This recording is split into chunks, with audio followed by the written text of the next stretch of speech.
When there are multiple instances of a component in an assembly, Solidworks automatically aggregates the item into a single row with the total quantity at the end. In this video, I'm going to show you how to display common items as separate instances in the BOM. I have a simple assembly here with 3 blocks labelled A, B and C. In each of these blocks, I have assembled a cylinder. Now, each of these cylinders are copies of the same part, as represented in the last row of the BOM.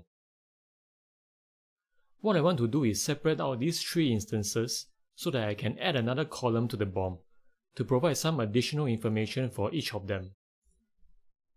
Go to the assembly, right-click on the cylinder that goes into block A. Click on Component Properties. Near the top, there's a field called Component Reference. Here, you can put in a note that will serve to differentiate this component from the rest. In this example, I will put in the location of where the part will be assembled. Repeat this for the other 2 components. Once done, go to the BOM in the drawing and add a new column. Under column type, select Component Reference.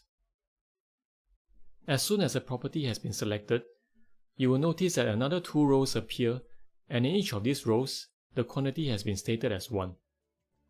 The new column displays whatever information that you have added, which in our case is useful information on where the component is located.